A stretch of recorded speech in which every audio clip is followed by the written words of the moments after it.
주님께서 여러분들의 삶 가운데 함께 하시고 동행하시는 줄로 믿습니다. 그러면 하나님께서 함께 하시는 이유가, 하나님께서 동행하시는 목적이 무엇일까요? 주님께서 나를 구원하시고 또 생명의 길로 인도하시고 또 하나님께서 날마다 동행하시면서 시시때때로 채우시고 더하시는 이유, 그 목적이 무엇일까요? 아마도 주님께서는 우리의 삶을 통해 그분의 이름이 드러나기를 원하실 것입니다. 죄송합니다. 원하실 것입니다 라는 표현을 썼지만 원하십니다 라고 아주 단정지어 말씀드릴 수 있죠. 하나님께서는요, 목적이 있으십니다. 우리의 삶을 통해서 물론 우리가 행복하고 우리가 잘 살고 우리가 기쁨 넘치고 감사 넘치는 삶을 살기를 원하시는 것도 있지만 더 중요한 것은 우리의 삶을 통해서 하나님의 이름이, 하나님의 영광이 드러나기를 원하신다는 것입니다. 그것을 우리가 어떻게 하느냐, 그것을 어떻게 표현하느냐, 그것은 바로 간증이라는 단어로 표현할 수가 있습니다. 간증이라는 단어의 의미를 한번 제가 사전으로 찾아보았더니 이렇게 규정을 내리더라고요. 자신의 종교적 체험을 고백함으로써 하나님의 존재를 증언하는 일이라고 말합니다. 이게 기독교 관련 사전이 아니라 그냥 국어 사전이에요. 국어 사전인데 아주 기가 막히게 표현을 해놨더라고요. 다시 한번 읽어드리겠습니다. 자신의 종교적 체험을 고백함으로써 하나님의 존재를 증언하는 일. 내가 경험한 것, 내가 누린 것, 내가 가진 것을 나의 경험을 이야기해서 나를 드러내는 게 아니고요. 내가 이렇게 하나님께 은혜를 받았습니다. 내가 이렇게 하나님의 능력을 받았습니다. 이게 드러나는 게 아니고요.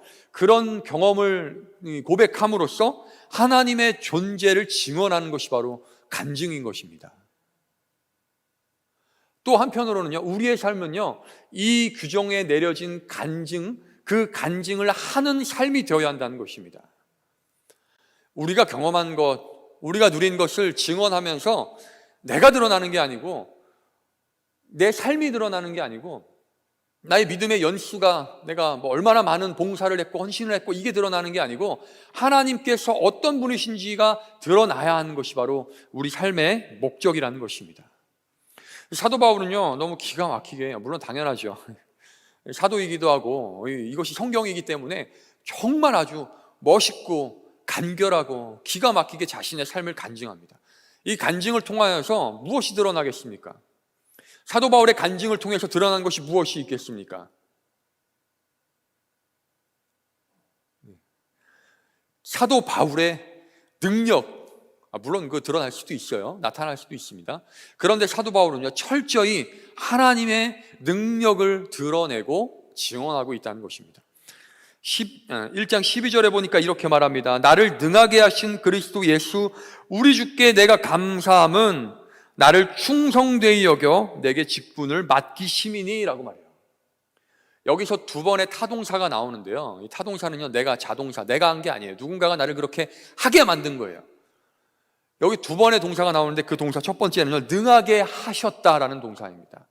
그리고 두 번째는 충성되이 여기셨다 이거예요. 사도 바울은 자기 자신을 설명하는데 내가 이렇게 했다가 아니라 하나님께서 나를 이렇게 하셨다라고 표현하고 있다는 것입니다. 자신이 한 것을 드러내는 것이 아니고 자신을 그렇게 하신 하나님을 드러내고 있다는 것입니다. 우리가 고백해야 될 하나님의 능력이 바로 이러한 능력인 줄로 믿습니다. 능하게 하신, 사도 바울이 능력이 있었다는 게 아니에요. 내가 열심히 공부해서, 내가 열심히 학위를 따서, 내가 열심히 경험을 쌓아서 이런 일을 했다가 아니라 하나님께서 나를 능하게 하셨다는 거예요. 또 한편으로는요, 나에게 주신 은혜에 감사해서 내가 열심히 충성해서 열심히 헌신하고 봉사하고 내 것을 다 드려서가 아니라 하나님께서, 예수 그리스도께서 나를 충성되이 여기셨다라는 거예요. 우리 솔직하게 해볼게요. 사도 바울이 능력이 있었어요, 없었어요? 이게 좀 그죠? 있었다라 그러면 성경이 틀린 거고, 없었다라 그러면 또 애매하고. 솔직히 우리끼리 말할 때 사도 바울이 능력이 있었습니까, 없었습니까? 있었어요. 또 한 가지 더, 사도 바울이 충성했어요, 안 했어요? 안 했다고 하면 거짓말이죠. 사도 바울만큼 충성할 수 있는 자신 있는 분 계십니까? 혹은 지금 하고 있다 하시는 분, 40대에 세대 감한매를 맞고 죽기 전까지 돌 맞고 그래도 툭툭 털고 일어나서 봉사하러 전도하러 떠나고 그냥 신발 하나 들고 그냥 좀 돈 몇 푼 좀 쥐어들고 선교활동 전도 여행을 떠나가지고 처음 만나는 사람들에게 복음 전하고 교회를 세우고 이런 분 계십니까? 이렇게 충성하고 헌신하는 일이 쉬울까요? 사도 바울은요, 그럼에도 불구하고 나를 등하게 하신 분은 하나님이십니다. 나는 아무것도 아니지만 나를 하나님께서, 예수 그리스도께서 충성되이 여기셨습니다 라고 고백하는 것입니다. 저는 이것이요 겸손이라고 생각합니다. 제가 공부를 잘 못해요. 굉장히 부끄러운 고백이지만 공부하는 재능이 없습니다. 공부를 잘 못하는 제가 저 그냥 공부 그냥 잘 못합니다 라고 말하면 이게 겸손인가요? 아니면 고백인가요?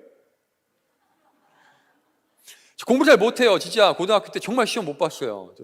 부끄러운 점수는 제가 공개하지 않겠습니다. 정말 못해요. 그럼 제가 사실은 잘 공부를 잘 못합니다, 그렇게 지혜롭지 못합니다 라고 말하는 건 겸손이 아니에요. 이건 고백이에요. 전 여러분들의 삶이 고백하는 삶이 아니라 겸손한 삶이 되기를 원합니다. 하나님 앞에 하나님 저 충성되지 않습니다, 저 그냥 부족한 종입니다 라고 고백하는 삶이 아니라 여러분 진짜 겸손하게 하나님께 아뢰이는 삶이 되시기를 원해요.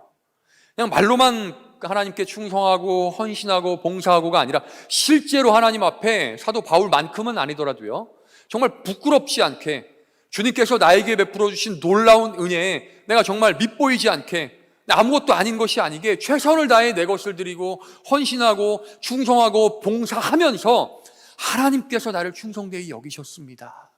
나는 아무것도 아닙니다.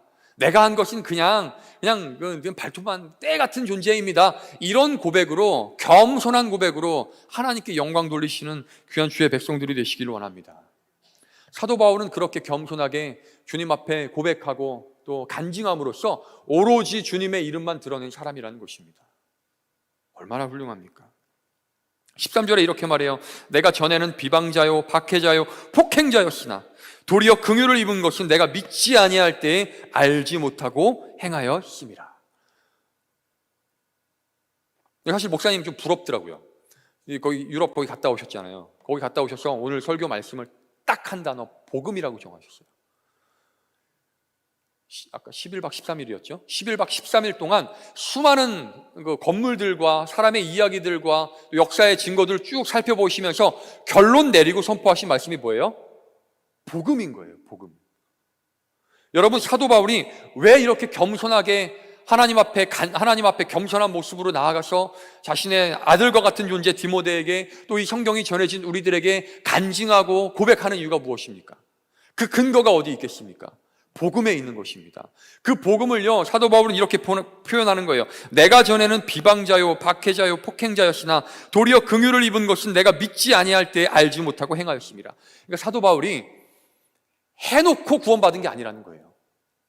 사도 바울이 주님께서 사도 바울을 찾아오실 때 한 40일 내가 진짜 그동안 너무 잘못했습니다. 주님, 제가 잘못 생각했습니다.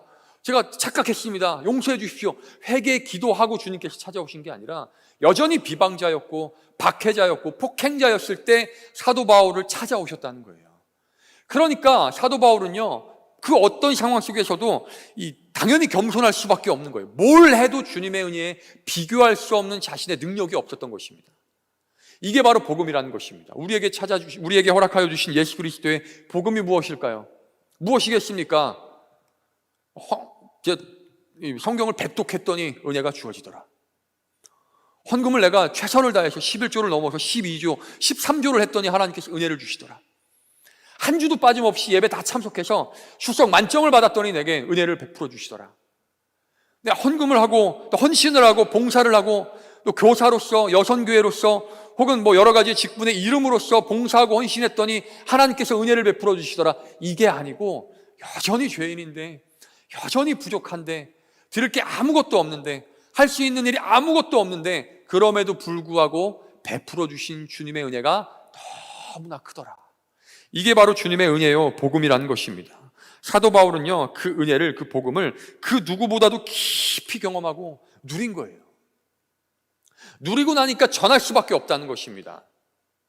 누리고 나니까 간증할 수밖에 없다는 거예요. 우리가 언제 간증하겠습니까? 언제 간증하시겠어요? 그거 하죠. 저희 사순절 성경통독 특별 40일 집회를 하잖아요. 내가 열심히 40일 한 번도 빠짐없이 출석 다 했더니 상을 주시더라. 이렇게 간증하시는 분 없으실 거예요.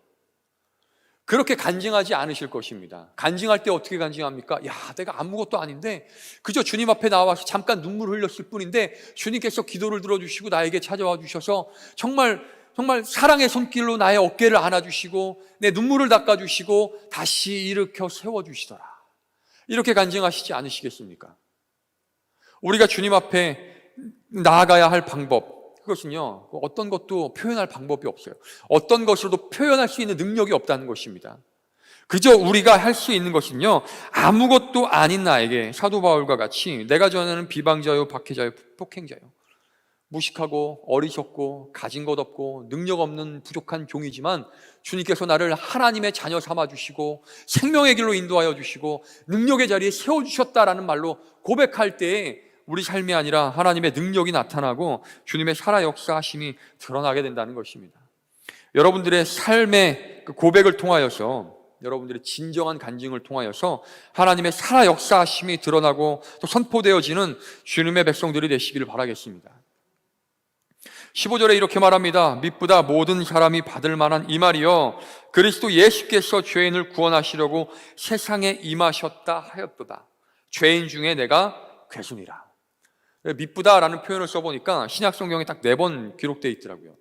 번역해서요. 물론 그 원어로는 여러 번 쓰였겠지만 미쁘다라는 말은요 4번 썼어요. 그 중에 디모데 전서 후서에 3번이 들어가 있습니다. 그 중에 디모데 전서에 2번을 사용합니다. 이 미쁘다라는 말이 무엇일까? 지금은 잘 안 쓰는 말이죠. 아마 잘 아실 거예요. 믿음직하다라는 말이에요. 믿음직하다. 사도 바울이, 다른 사람은 거의 안 씁니다. 사도 바울만 썼어요. 믿음직하다라는 말, 미쁘다 이 말이요. 뭐가 믿음직합니까? 뭐가 믿음직하세요? 부동산에 대해서 잘 아는 사람들의 말이 믿음직합니까? 혹은 어디 주식에 투자해야 되는 무슨 종목? 유력한 종목, 오를 만한 그 종목에 대한 설명을 잘해주는 사람의 말이 유력할까요? 믿음직할까요? 아니죠. 정말 믿음직한 말은 무엇이냐면 주님께서 우리에게 허락하여 주신 복음이라는 것입니다. 죄인을 구원하시려고 세상에 임하셨다 하였도다. 그 복음이 가장 믿음직하다는 거예요. 이게 다른 말로 표현하면 무슨 소리냐면 사도 바울은요, 복음에 대한 확신이 있었다는 거예요. 확신. 그런 설명, 그런 실험을 아마 들어보셨을 거예요. 사람들이 이렇게, 저도 심리학 수업을 들을 때 영상으로 한번 봤는데 한 6명 정도를 앉혀놓고 실험을 하는 거예요. 6명이 앉아 있는데 그 중에 딱 1명만 진짜 실험자고요. 나머지 5명은 연기자예요. 그래서 그 6명에게 문제를 냅니다.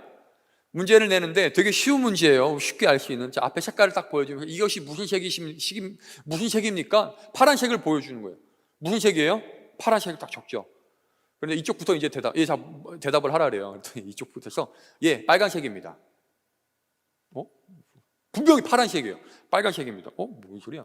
두 번째 사람한테 무슨 색이에요? 빨간색입니다. 세 번째 무슨 색이에요? 빨간색입니다. 그럼 맨 마지막에 있던 진짜 실험자가 한 사람 한 사람씩 다 빨간색이라고 확신 있게 얘기를 하니까 나중에 뭐라고 대답했는지 아세요? 분명히 파란색이에요.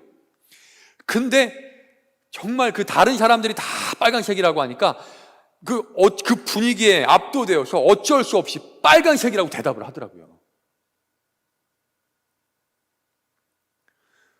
여러분, 이게 굉장히 중요한 거예요. 이게 왜냐하면 여러분, 만약에 만약에 제가 그 자리에 있었으면 어떨까 저도 한번 생각해 봤어요.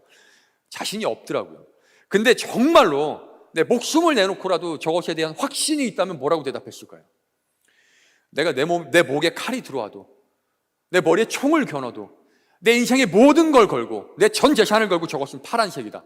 다른 모든 사람들이 다 빨간색이라고 얘기해도 파란색이라고 답변할 수 있는 그 용기가 있을까? 사도 바울에게는 그 용기가 있었다는 것입니다. 그 확신이 있었다는 거예요. 그래서 사람들이요, 다 몰려들어서 자신에게 돌을 던지고 욕을 하고 침을 뱉고 모욕을 해도요, 결코 흔들리지 않는 확신으로 복음을 붙잡을 수 있었다는 거예요. 사도 바울이 진정한 고백으로 주님께 나아가고 많은 사람들에게 복음을 전할 수 있었던 근거가 어디 있냐면 복음에 대한 확신이 있었기 때문이에요. 집에 돌아가셔서 자녀들이 엄마 꼭 그렇게 교회 가야 돼? 꼭 아버지 혹은 꼭 아버지 혹은 아버지 왜 이렇게 매주 꼭 교회 가야 돼요? 성경에 써 있어요? 정말 예수님 믿어야만 구원받아요? 이렇게 얘기하시면 여러분 담대하게, 물론 다 그렇게 하실 수 있어요. 이런 비슷한 상황들이 우리에게 벌어질 때, 모든 사람들이 나를 비난하고 정말 두려움에 떨면서 말을 할 수 없을 때, 혹은 말을 하지 않아도 비난받지 않을 만한 상황이 찾아올 때, 그때에도요 끝까지 복음을 붙잡고 흔들리지 않을 믿음이 우리에게 있어야 한다는 것입니다.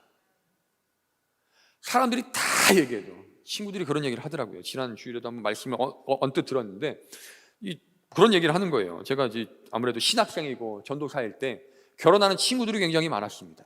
믿지 않는 친구들이라서 결혼식을 늘 주일에 하는 거예요. 그럼 전 주일에는 교회를 꼭 가야 돼요. 당연히 가야 돼요. 이거는 세상이 뒤집어져도 가야 돼요. 전도사니까. 근데 친구들이 그러는 거예요. 야, 아무리 그래 전도사가 교회를 가도 믿지 않는 사람들이 믿는 전도사가 주일 예배를 빼먹고 결혼 축하하러 오면 얼마나 고마워하고 또 얼마나 이게 너의 말에 귀를 기울이겠냐, 이 얘기를 하는 거예요. 그럴듯하지 않아요? 그럴듯하지 않나요? 내가 주일 빼먹고 결혼 축하하러 왔어. 다음 주는 같이 교회 가자. 이러면 더 그럴듯하잖아요. 이게 지금 예를 들어서 이렇지요. 우리 상황 속에서 이런 비슷한 그럴듯한 뭔가 현혹될 만한 이야기와 상황들이 얼마나 많이 있습니까? 그렇게 고집 부려가면서 안 마시지 말고 그냥 같이 한잔하면서 이야기 나누고 교제 나누고 그러면 다음에 내가 너 따라서 교회 갈 수도 있지 않느냐, 이런 얘기 하시잖아요. 정말 애매한 상황 속에서도, 그럴듯한 상황 속에서도, 그렇게 해도 아무도 손가락질하거나 비난하지 않을 상황 속에서도요 끝까지 복음을 붙잡고 흔들리지 않을 믿음을 우리가 가져야 한다는 것입니다. 그것을 가져야 우리의 고백을 통하여, 우리의 그 겸손을 통하여, 우리의 간증을 통하여서요 내가 드러나는 것이 아니라 주님께서 드러나신다는 것입니다.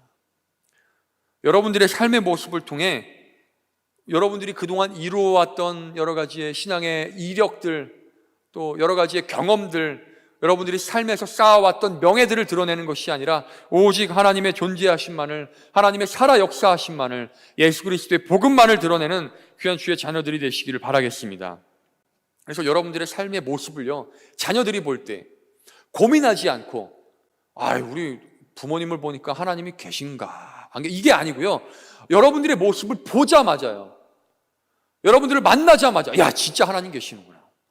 야, 우리 엄마 맨날 교회 가고 맨날 성경 읽고 맨날 기도하고 맨날 저렇게 사는 거 보니까 진짜 하나님 계시는구나. 우리 아버지 맨날 기도하시고 맨날 말씀 묵상하시고 저렇게 올곧게 살아가는 모습을 보니까 정말로 하나님 살아 역사하시는구나. 이러한 복된 삶이 되시기를 바라겠습니다. 그것뿐만이 아닙니다. 여러분들이 만나는 수많은 사람들이 있지 않습니까? 이웃들, 직장 동료들, 지나가면서 만나는 많은 사람들, 옆집 아저씨들, 저 건너편 집에 사는 아주머니들, 그 모든 사람들이요 여러분들의 삶의 모습을 보면서 고민하지 않고 진짜 계신가? 이게 아니라 보자마자, 눈 마주치자마자, 말 몇 마디 거누자마자 정말 이분을 보니 하나님께서 살아 역사하시는군요.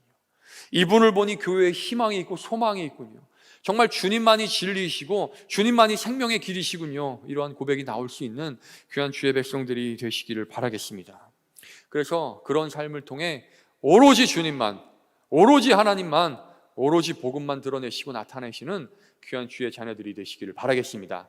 오늘 돌아가셔서 자녀들 앉혀놓으시고 배우자 앉혀놓으시고 정말 그렇게 한번 진지하게 한번 물어보셨으면 좋겠어요. 날 보니 주님이 보이셔? 여보, 아들아, 딸아, 나 보니까 하나님이 보여? 이 물음을 진지하게 던지시고 그 대답을 진지하게 들으시고 여러분들의 삶 속에서 참된 사도 바울과 같은 극명한 변화, 정말 하나님께서 계시지 않다고는 말할 수 없을 만큼 아주 극명한 변화가 일어나셔서 온전히 주님과 동행하시며 믿음의 경주를 완주하시고 바울과 같이 많은 사람들에게 생명과 복음과 주님의 사랑을 전하시는 귀한 주의 백성들 되시기를 바라겠습니다. 기도하겠습니다.